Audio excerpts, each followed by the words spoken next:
잠언 3장입니다.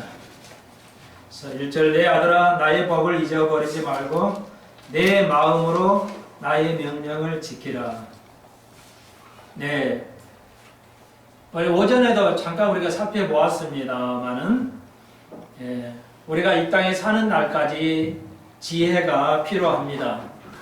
지식보다 지혜가 훨씬 더 귀하다고 잠언은 얘기하고 있습니다. 당연하죠. 지식에도 하나님의 지식이고 지혜의 하나님이라 할 수가 있습니다. 인간이 노력해서 결과를 얻을 수 있다면은 얼마나 좋겠어요. 어떻게 보면 그렇지만 어떤 민족 어느 시대에도 하나님에 의해서 하나님을 통해서 지혜를 얻었지 열심히 노력하니까 얻으면은 얼마나 좋겠어요. 많은 사람들이 열심히 공부하고 시험 치고 하지만 모두가 다 그렇게 할 수 있는 것은 아니죠. 그래서 우리가 이제 이 땅에 필요한 하나님의 그 지혜를 어떻게 얻을 것이냐 계속 우리가 배우고 있는데요. 오전에 배웠듯이 우리가 하나님의 그 지혜를 얻는 것은 하나님의 그 하나님을 두려워하고 아버지와 어머니의 법을 지키는 것이다. 이것이 그냥 딱 그거예요. 하나님과 우리의 관계는 하나님을 두려워한다. 그래서 죄를 미워하는 거죠. 죄를 미워하는 것, 죄를 싫어하는 것. 그것이 이제 지혜의 근본이고, 그 다음에 이제 인간 사람과의 사람 관계에서는 아버지와 어머니의 법을 떠나지 않는 것, 그 법을 지키는 것이 이제 지혜의 첩경이다. 근본이라는 거 다 알죠. 다 아는데 다 지혜를 얻을 수 없죠. 왜? 누구는 하나님의 법을 지키고 누구는 하나님의 법을 지키지 않기 때문에 그래서 공평하죠. 누구에게나 기회는 균등해요. 누구에게나 진실한 하나님의 교회는 하나님의 세계는 기회가 균등해요. 누구에게나 기회를 주죠. 그것이 우리가 배우는 한 랩돈의 그 비유를 통해서 이제 우리가 마태복음을 또 배우겠지만 한 랩돈을 통해서 이제 우리가 우리 달란트 비유도 있지 말이죠. 그게 공평한 것이죠. 랩돈이 한 문화. 그래서 한 문화의 비유가 있고 열 문화 비유가 있죠. 그러니까 열 문화 비유는 모든 사람에게 똑같이 공평하게 기회를 주는 거예요. 그러니까 나는 이 정부가 말했듯이 기회는 공평하다. 누구에게나 기회를 공평하게 줘야 된다. 공정하게 줘야 된다. 맞아요. 그게 기독교죠. 기독교는 세계에서는 열 문화를 통해서 모든 사람에게 하나님께서 기회를 공평하게 주십니다. 근데 누구는 지혜고 누구는 미련하고 그 왜 그래요? 하나님을 두려워하거나 하지 않거나 둘 중에 하나라는 것을 우리가 보여줍니다. 이제 그걸 계속해서 배우는데요. 그래서 1절에 내 아들아 나의 법을 잊어버리지 말라고 말하고 있습니다. 아버지가 솔로몬이 아들을 위해서 쓴 책인데 그래서 나의 법을 잊지 말고 내 마음으로 명령을 지켜라. 그러니까 마음이 뭐예요? 심장이죠. 마음이 심장이에요. 그러니까 그걸 즐겨이 받아들이라 이거죠. 마음으로 명령을 지켜야죠. 머리에서 지켜야 하는데 싫어. 이건 머리고요. 우리가 예수 그리스도를 머리로 믿으면 큰일 나죠. 다 말하잖아요. 마음에 믿어서 구원을 이룬다고 그랬죠. 마음에 믿어요. 그러니까 생각은 바뀔 수가 있어요. 그러니까 생각은 자주 바뀔 수가 있어요. 편하게 바뀔 수도 있습니다. 그런데 마음은 못 바꿔요. 일단 한번 마음 먹어진 것은 바꾸기가 굉장히 어렵습니다. 그래서 성경에서는 생각을 바꾸라는 것도 있지만 심장의 마음을 바꿔야 돼요. 그러니까 느낌이 마음을 바꾸는 것은 쉽게 잘 안 돼요. 그러니까 부모에게 아버지의 말씀을 마음의 기쁨으로 이제 명령을 지키라는 겁니다. 그래야 진실하지. 이거 하기 싫어도 억지로도 할 필요가 있지만 억지로보다는 기쁜 마음으로 명령을 지키라고 명령하고 있습니다. 명령은 반드시 해야 될 일이죠. 이거 굉장히 중요합니다. 그것이 바로 축복의 지혜의 근본이라는 것. 그래서 2절 그리하면 그러면 아버지의 명령을 지키면 어떻게 되냐? 그리하면 그것이 너를 장수하게 하여 많은 해를 누리게 된다. 자, 첫 번째 두 가지인데요. 장수해서 오랜 동안 살 수 있다. 그러니까 이것은 목숨이 오래되는 것뿐만 아니라 뭐예요? 목숨이 길게 뿐만 아니라 사업도 모든 공부도 모든 것이 쉽게 말하면 우리가 해야 할 분야에서 영어로 long run이라고 그러죠. long run. 그러니까 길게 그거 하는 일이 길어진다 이게요. 그러니까 어떤 사람은 일하는 게 짧아져요.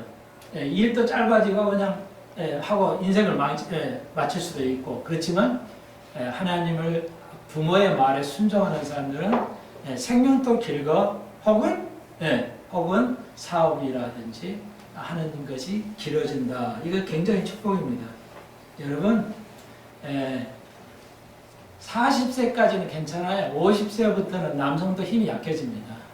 40세까지는 거의 그래도 힘도 거의 가져가고 하지만 50세부터는 육체도 약해지고 마음도 약해지고 생각도 둔해지고 저는 이제 60대 넘어가면 되게요. 운전도 약해져요. 운전도 반응이 늦어집니다. 저는 뭐 얘기해요. 여러분 얘기해야지. 그러니까 나이 많으신 분 70대 운전하시는 분 자가용을 탈 때 불안하더라고요. 불안해. 타기 어렵더라고요. 말도 못하고 말이지. 멈춰다 가고 차가 왔다 하면 멈춰다 갈 때 이제 착착 빠져나가지고 해야 되는데 못 나가요. 그게 딱 눈에 보이니까 뒤에서 앉아도 불안하더라고요. 여러분, 60대를 넘으면 이때부터는 브레이크 밟는 속도도 0.5초인가에 느려지고 판단하는 것도 느려져요. 빠르죠. 그렇지만 기억하는 것은 괜찮지만 판단하는 속도는 느려져요. 그 운동 신경도 이게 받는 것도 자기는 자신 있다고 운전해도 판단하고 인지하고 밟는 그 속도가 0.5초에서 한 1초 정도 느려집니다. 그걸 인정을 해야 돼요. 그래야 다른 사람에게도 안위를 좀 이렇게 위로가 되고 안도감도 있고 하죠. 자기 생각이 그냥 교만해서 내가 아직도 썽썽하다, 생각도 아직 괜찮다. 그거 굉장히 위험한 거예요. 그래서 이건 미국 사람들은 잘 알아요. 그러니까 대학 나와서 5년까지는 굉장히 좋은 머리예요. 근데 40 넘어가면은 보통 사람이 됩니다.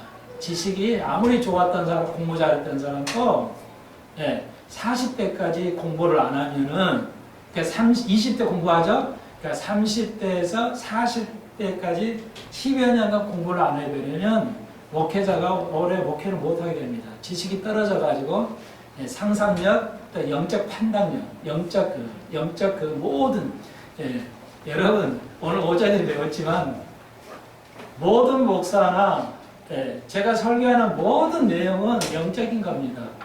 우리의 삶에서 영적인 것을 떠나서는 존재하지 않습니다. 쉽게 말해서 우리 삶에서 영적인 것을 벗어나 있는 것은 존재하지 않습니다. 다 영적인 문제예요. 그렇기 때문에 이제 우리가 정확하게 잘 이해해야 되는데 우리가 이걸 인식을 해야 돼요. 그래서 이제 미국 사람들은 대학 나서 한 5년, 40살까지는 굉장히 생각이 그 지식을 그냥 가지고 있어요. 이제 30 넘어가면 조금씩 이제 줄어들어서 40대부터는 거의 이제 차라리 공부 안 하면 이제 안 돼요. 그러니까 뭐 보통 사람은 똑같아요. 생각이 똑같습니다. 생각하는 판단하는 일들이. 그래서 여러분 참고적으로 30에서 40대 10년 동안 착실하게 공부를 꾸준하게 안 하고 머리를 쓰지 않으면 지식을 넣지 않으면 40대 이후에는 공부하기 불가능해집니다. 40대 이후에 우리가 알죠. 언어도 40대 위에 배우는 것이 불가능해지고, 모든 공부하기가 쉽지가 않아요. 새로운 거 배우려니까 어려워지는 것이라는 것이죠. 하면 할 수 있는데, 그러니까 10년 동안 30에서 40대까지 제 경험에는 이때 많은 거 아니라도 좀 꾸준하게 공부하면 저도 다른 사람보다 모든 것이 부족한 사람인데 모든 것이 부족한데 그래도 하나님 말씀을 온전히 이해할 수 있었던 거 이보다 더 큰 복은 없는데요. 뭐 큰 교회 하는 것도 좋고 뭐 어떤 것도 하는 것도 좋은데 가장 큰 복은 뭐냐? 하나님의 말씀을 완전하게 성경을 이해하는 거예요. 통독이라고 하죠. 하나님 말씀을 완벽하게 이해하는 거. 이제 이거 목사는 가장 중요하고 여러분도 여러분의 나름대로 삶의 지혜가 있어야 되는 삶의 지혜가 있어야 돼요. 그러니까 거기에 상당히 통달이 되어 있어야 되겠죠. 그리고 요즘은 이제 제2차, 제4차 산업 시대이기 때문에 1차, 2차가 이게 3차까지 왔는데 이제는 놀랍게도 이제 4차 산업이거든요. 그러니까 4차 산업혁명은 또 다르죠. 엄청난 지식이 필요한 것입니다. 그래서 여기에는 30대에서 40대까지 그 10년 동안 공부한 게 축적이 안 되면은 4차 산업을 선도해서 참여해서 갈 수 있는 역량이 없습니다. 그러니까 굉장히 30대에서 40대 10년은 꾸준하게 공부하는 것. 저도 그런 꾸준함이 약간은 있었어요. 그러니까 많이 하는 건 아니에요. 많이 한 건 절대 아니에요. 그러니까 부족하고 능력이 없는 사람인데 그렇지 하나님께서 목회하시는데 목회를 똑바르게 목회가 뭔지 성경이 뭔지 하나님이 누군지를 알아요. 하나님이 어떤 분인지 아는 거. 그리고 목회가 뭐 어떻게 해야 되는 거, 성경이 어떻게 해야 되는 거. 자, 이런 거 목회 필요한 그러니까 목사가 필요한 그 모든 분야가 신뢰하는 거기 때문에 모든 분야를 이해를 해야 돼요. 목사가 참 어떻게 보면 굉장히 어렵죠 분야가. 왜냐하면 교회가 10,000명이든 교회가 10명이든 간에 설교 내용은 똑같잖아요. 10,000명이라서 설교가 틀려지고 10명에서 설교가 틀리거나 우습게 하나 간단하게 할 수는 없어요. 똑같은 시간에 똑같은 내용을 담아야 돼요.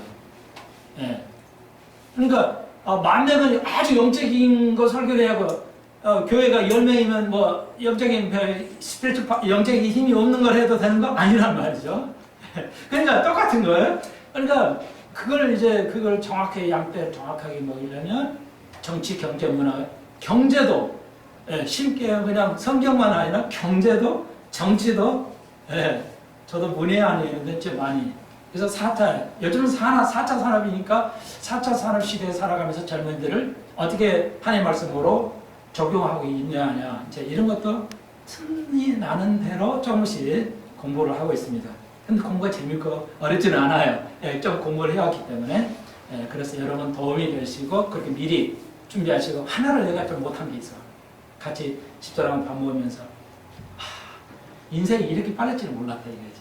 인생이 이렇게 빨라질줄 몰랐다는 거예요. 그러니까 실제는 이론적으로는 알죠. 인생은 빠르다 아는데 내가 40대 몰랐어요. 그러니까 뭐예요? 그러니까 김대중 대통령이 최초로 그 국민연금을 했잖아요. 국민이 반은 뭐야? 싫어했죠. 돈 들어가니까. 이거 뭐, 저도 그렇게 몰랐어요. 그런데 김대중이 역시 배운 게 있죠. 이 사람이 고생해서 배워서 안 거였어요. 그래서 무조건 국민연금을 만들었죠. 국민들이 반대하는데 국민연금 만들어가지고 오늘 제가 이제 국민연금을 타게 될 때가 오니까 뭐예요? 이거 더 부를 걸. 젊었을 때 여보다는 배를 부을 수가 있었으니까 부었으면 그래 참 날 텐데 이게 인생이 이렇게 빨리 와버릴 줄 몰랐다 이게. 모르는 거예요. 여러분 우리 젊으신 우리 교회에 있어서 너무 감사한데 몰라요.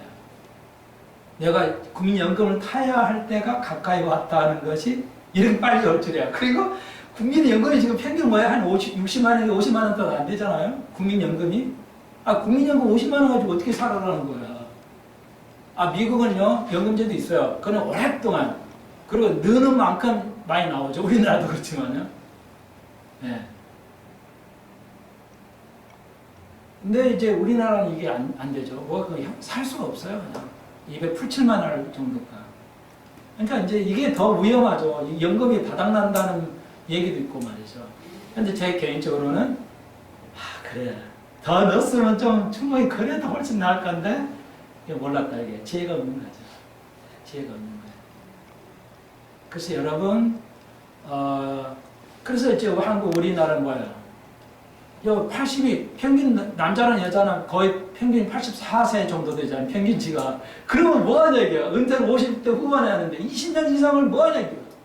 그렇다고 연금이 뭐 그냥 나오는 것도 아니고 연금은 60세 넘어가야 연금이 나오는데 20년, 25년 동안 뭐하냐 이게. 살 일이 없다 이게.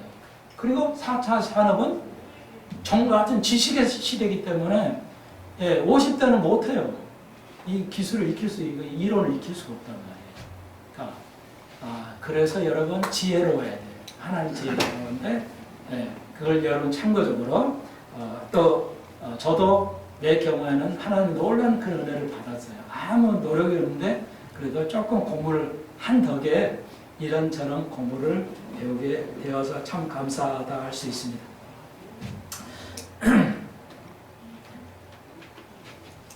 그래서 저의 기도는 누구에게다 어린아이들이 어디 가도 목사라고 하니까 기도를 부탁해요. 우리 이 아이를 위해서, 이 아기를 위해서 기도해 주세요. 기도 하나에 딱 지식 달라고. 지식을 얻지 못하면 살아갈 수가 없습니다. 지금 시대.